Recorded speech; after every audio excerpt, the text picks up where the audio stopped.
ரீசெண்டா ஒரு செய்தி சேனல்ல பார்த்தேன் சார்.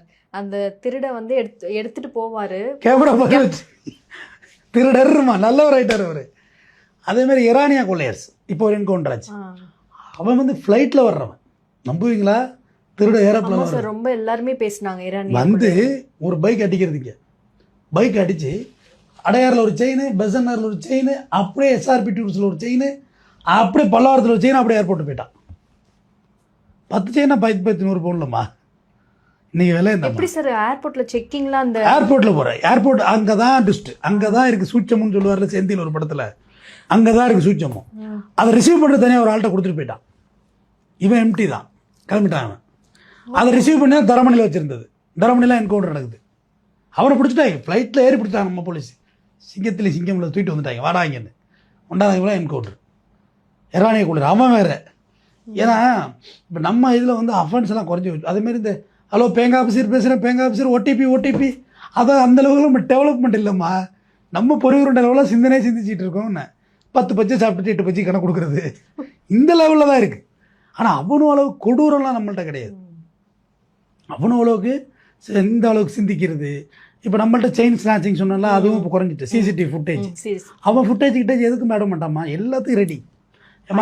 கொலையா இருக்குல்ல. இப்போ உங்கள் மூஞ்சி தமிழ்நாட்டு சேனலில் பார்த்தா உங்களுக்கு தெரியும். அது உங்கள் சொந்தக்காரவங்க யாராவது இந்த கிளாஷ் ஆகிற இடத்துல பார்த்தா தான் உங்களுக்கு தெரிய போகுது. அதுவும் இல்லைன்னா அதுவும் இல்லை. அதை மீறி வந்தாலும் நான் இல்லைன்னா நான் இல்லை தான். ஆனால் அவன் மூஞ்சி யூனிக்காக இருக்கும். இன்னொரு என் மூஞ்சி எப்படி இருக்குது, உங்கள் மூஞ்சி எப்படி இருக்குது, இந்த தம்பி மூஞ்சி எப்படி இருக்குது, வெளில உட்காந்துருக்கவங்க மூஞ்சி ஸ்கின் டோனே வேறு வேறையாக இருக்கும். அவன் எல்லாமே ஒரே மாதிரி தான் இருப்பான், சதுர அமைப்பில் தான் இருப்பான். 10 ஃபோட்டோவை மேட்ச் பண்ணி பாருங்கள், உங்களால் கண்டுபிடிக்க முடியாது அந்த நிலவியல் அமைப்பு. நம்ம மூஞ்சி வேறு. கேரளின்ஸ் எப்படி இருக்காங்க லேடிஸு, நம்ம லேடிஸ் எப்படி இருக்காங்க புரியுதா? ஆந்திரா லேடிஸோட ஸ்கின் டோன் ஒரு மாதிரி இருக்கும், கொஞ்சம் மஞ்சளா செவந்து சிவப்பாக இருப்பாங்க ஆந்திராக்காரவங்க. கேரளின்ஸ் வந்து கொஞ்சம் என்ன மாதிரி கொஞ்சம் புஸ்தியா குண்டா இருப்பாங்க. குண்டா மீன்ஸ் கொஞ்சம் பலமையாக இருக்கும் முகம். இப்படி ஒரு முகம் இருக்கா, அவன் முகம் யூனிக்காகவே இருக்கும். அவன் நீ கண்டே பிடிக்க முடியாது, தங்குற இடமும் தெரியாது. யார் திருட மேப் கொடுத்த ஒருத்தன் இருப்பான், அவன் போர் ஒத்துக்கிட்டு இருப்பான், அவன்கிட்ட நீ 50 ரூபாய் சண்டை போட்டுக்கிட்டு இருப்பான். பட் ஓட்டுனாக்க 500 பவுன் தூக்கிட்டு போயிருப்பான். நைட்டு வந்து 50 ரூபா குறைச்சி கொடுத்தாலே போச்சு. ஏங்க 50 ரூபா குறைச்சி வாங்கிட்டேன், ஏன்டி இது மொட்டை மாலில் கிடைச்ச நம்மட்டு போடுவா தானடி, ஓட்டு மொட்டை மாலில் எடுத்துக்கிட்டு போயிட்டு இருக்கான். இப்போ 50 ரூபா குறைச்சி வாங்கிட்டேங்க, அதான் உங்கள் பொண்டாட்டி சாமர்த்தியம். நம்மட்டு போடுவா தாண்டி பக்கி, போய் பாரு மேலே காஞ்சது. ஆமாங்க மேலே காணோம், மேலே காஞ்சது மாதிரியே ஒரு போர்வை விற்றுருக்கான் பாருங்கன்னு. அடாடா இங்கே நடக்குது கீரை வியாபாரிட்டு சட்டை நடக்குது 5 ரூபாய்க்கு. யாருக்கிட்ட நம்ம எதை இழக்கிறோம்னு இல்லையா? நகைகள் வந்து இனிமேல் நகைகள்லாம் ரொம்ப ஜாக்கிரதையாக வச்சாங்க. ஏன்னா நகை வெயிட் ஹெவி ஆயிடுச்சு.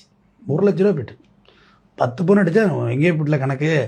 அதனால் நகையெல்லாம் பத்திரமா வச்சாங்க. பேங்கில் லாக்கர் ஓப்பன் பண்ணியாங்க, லாக்கரில் வச்சுக்கிட்டீங்கன்னா ஓடி கொடுப்பாங்க, உங்கள் அக்கௌண்ட் ஓடி இருக்கும். அதுக்கு ஒரு மெயின்டெனன்ஸ் சார்ஜ் தான். அதெல்லாம் ஒரு சேஃப்டியாக வச்சுக்கங்க, வீட்டில் எதுவும் வச்சுக்காதீங்க. அது மீறி திருடர்கள் வந்து மீறி அட்டாக் பண்ணால் எதுவும் பண்ணாத. எங்கள்கிட்ட இருக்குது தான், நான் பசங்க உட்கார நாங்கள் எதுவும் போலீஸ் எதுவும் ஃபோன் பண்ணல. இந்த இருக்குது எங்கள் செல்லெல்லாம் தயவு செய்து எங்களை எதுவும் பண்ணிடாது. நீ என்ன ஒன்றுமோ திறந்து எடுத்துகிட்டு போனால் போகுது. நான் இவ்வளோ ஏன்னா அவங்கள்ட்ட மல்லு கட்டி உசுரை இழந்துடக்கூடாது. நாங்கள் எதுவுமே பண்ணலைப்பா, நீ என்ன பண்ணணும் பண்ணிட்டு போ, நாங்கள் போலீஸுக்கும் போகலை, நீங்கள் ஆளை விடு அப்படின்னு சொல்லிடுங்க. அப்புறம் நம்ம சேஃபர் சொன்ன வந்த பிறகு போலீஸை வரவழைச்சிக்கலாம். நீங்கள் அதுக்குள்ளே ஏதாவது வீரமா அங்கனே தீரமா பாரு, நீ திருடுறத வீடியோ எடுக்கிறேன்னா நம்ம ஊர் மாரி ஏதாவது பண்ணின்னு தொலைச்சிடாதீங்க. தொலைச்சிக்கிட்டானு அவங்கள வீடியோ எடுக்கிற செல்லோட போயிடும் கை. அவனுக்கு தேவை செல்லு மட்டும் தான், அவங்க கை இல்லை, கையோட பேர் கையில் அந்த மோதிரம் இருந்தால் இதையும் சேர்த்து வெட்டிடுமா. எங்க சார் உள்ள போனோன்னே அட்டாக் பண்ணுறேங்க. அதுதான் நான் சொல்கிறேன், இரவில் வந்து உங்களுக்கு மோட்ரு தண்ணி ஓடுது, எல்லாம் போலீஸ் பல வாட்டி இன்ஸ்ட்ரக்ட் பண்ணிட்டாங்க. மோட்ரு தண்ணி ஓடுது, கதவை பவாரியை வந்து படபடன்னு தட்டுறது. நீங்கள் ஒன்றுமே புரியாதுல்ல தூக்கலத்தில். எதாக இருந்தாலும் காலைல பார்த்துக்குவோம், 7 மணிக்கு பார்த்துக்குவோம். பால் பாயிண்ட் வந்து போட்ட பிறகு தான் நம்ம நியூட்ரல் ஆகணும். 7 மணிக்கு பார்த்துக்குவோம். என்ன அப்படி அவசரம்? கதவை நல்லா லாக் பண்ணிங்க, நல்லா 2 லாக்கு, மெயின் லாக் போட்டு 2 லாக். அவனும் ஒரு தள்ளுக்கு போயிடும் ஒரு லாக்கு. நம்மள மாரி சோத்தா தின்னுருக்காம ஒரே அட்டி தான் கதவு போயிடும். நல்லா லாக்கு போட்டு லான்ச் போட்டு பாதுகாப்பாக இருங்க. ஒரு ஸ்விக்கி சுமோட்டோலாம் வருதுன்னா டெலிவரி யாருக்கு வருதோ அவங்கள போய் வாங்கிக்கோங்க, உள்ளே வர சொல்லாதீங்க.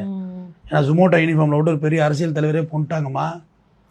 அதெல்லாம் அதில் நீங்கள் போய் வெளியில் யாருக்கு ஆர்டர் போட்டிங்கன்னு தெரியும், போய் வாங்கிக்கோங்க. ஏன்னா இப்போ என்ன வேணுமோ ஒரு சுமோட்டோக்காரவங்களால ஒரு வீட்டுக்குள்ளே நுழைய முடியுது. டெலிவரி வந்துருக்கோம் சார்னா அது ரொம்ப ஆபத்து, அதை பார்த்துக்கிடுங்க. இல்லை ஆர்டர் போடாமல் இருக்கு, நைட்டில் என்ன இருக்குது, மேகி வீட்டில் வாங்கி வச்சு கிண்டி தின்னு வேண்டியது, போய் என்னதை போய் ஆர்டர் போட்டுக்கிட்டு நைட்டில் மிட் நைட்டில் அதை பார்த்துக்கிடுங்க. அப்புறம் யாராவது லேடிஸை வச்சு கூட ஐயோ எங்களை காப்பாற்றுங்கன்னு குரல் கொடுத்தா கூட பயப்பு திறந்துடாதீங்க, தேவையில்லை. அப்படியே அந்த ராத்திரியில் அந்த பொண்ணை காப்பாற்றி நீங்கள் என்ன பண்ண போகிறீங்க? அது ஒன்றும் இல்லைல்ல. ராத்திரியில் உனக்கு என்ன வேலை? அதெல்லாம் பார்த்துக்கிடுங்க. நம்ம காரை கண்ணாடி உடையுது, மேலே மாடியில் இருக்கும், கண்ணாடி உடைக்கிறாங்கன்னா கூட கீழே இறங்கி போகண்டாம். இல்லை இன்னும் பவாரியர்கள் இன்னும் உள்ளக்குள்ள வந்துட்டு தான் இருப்பாங்களா சார்? இல்லை இன்னும் அதுக்கான ப்ரொடெக்ஷன் இப்போ எல்லாத்துக்குமே தெரிய ஆரம்பிச்சிருச்சு, அவங்களுக்கு ஒரு பயம் இருக்கா? இப்போ இந்த பவாரியர்கள் எல்லாருக்கெல்லாம் தெரியாதுமா. அவன் பவாரியர்னு இப்படி தனியா நீ இப்படி இனம் கண்டுபிடிப்ப? அவங்களுக்கு தெரியுமா நம்ம இவங்களெல்லாம் தேடிக்கிட்டு இருக்கோம் அப்படின்ட்டு? யாருக்குமா? அந்த கொள்ளையர்களுக்கு தெரியுமா? ஏன்னா நீங்க சொல்ற மாதிரி நேஷனல் ஹைவேஸ்ல இருந்து அப்படியே தானே திருடிட்டு போறாங்க சார். இல்லம்மா, இப்ப நீங்க வந்து உங்க வீடெல்லாம் உள்ளுக்குள்ள இருக்க, இங்கெல்லாம் வருவாங்களாங்கிற கேள்விதான் அதுல இருக்கு. அவங்க யாது முறை அவரும் கேள்விதான் அவங்களுக்கு. எல்லாம் என் ஊர் தாண்டா, எல்லாம் சொந்தக்காரன் தானே இறங்கிடுவான். அவங்கள பொறுத்தவரை தைரியமா என்ன செய்ய முடியும்? அந்த பிரேவ்னஸ் எல்லாம் நம்மள்ட்ட கிடையாதுமா. நம்மள அவளை எதிர்கொள்ளவே முடியாதுமா. ஒண்டிக்கு இப்போ நம்ம பசங்களை அடிச்சிடலாம், அவங்கள அடிக்க விட முடியாது உங்களால். அவருக்கு டாலாக இருப்பான் வேற. நீங்கள் அதெல்லாம் ட்ரை பண்ணாதீங்க. நீங்கள் அந்த இடத்துல ஸ்பான்டனிஸாக உங்கள் உயிரை காப்பாற்றிங்க. இப்போ எதுவாக இருந்தாலும் காலைல பேசிக்கும். நீ மேலே இருக்க உன் கார் கண்டையை ஒருத்த உடைக்கிறான்னா உடைச்சிட்டு போகட்டும், இறங்கி போகாதீங்க. நைட்டில் இறங்கி போய் நான் இப்போ மல்லுக்கட்டை போனீங்கன்னா தேவையில்லாத பிரச்சனை தான் அது. எப்படியோ உங்கள் வீட்டை கதவை திறக்க வைக்கணும், அதுக்கு என்ன வேணுமோ செய்வான். கரண்ட் ஆஃப் பண்ணுறது நைட்டில் வெளில உங்கள் சர்வீஸ் வருதுலம்மா, இப்படிங்கிறதுல மேலே ஏறிடுவாம்மா. போஸ்ட் மரத்தில் ஏறி மூட்டு சர்வீஸை வெட்டுவான். சர்வீஸை வெட்டினா என்ன ஆகும்? நீங்கள் பவாரியர்னா நாட் ஓன்லி சிட்டின்னு நினச்சிட்டு இருக்கீங்க, வில்லேஜ் வரைக்கும் அவன் சர்வீஸ் உண்டு. சர்வீஸ் மீன்ஸ் அவனோட சேவை இல்லது, அயோக்கியத்தனம் உண்டு. அதில் லைனை கட் பண்ணுவான். நீங்கள் காற்று வரட்டுன்னு வெளில வருவீங்க, புழுக்கமாக இருக்குள்ள வீடு, வெளில வருவீங்க காத்தாடன்னு ஆட்டிக்கிறது. அதே மாதிரி தான் அடிச்சானுவோம் தெய்வ சாமணி. ஆனால் பவாரியர் இல்லை, அது இங்கே உள்ள ஆள் அடிச்சது. ஸோ நம்ம பாதுகாப்பாக இருக்கணும், பத்திரமா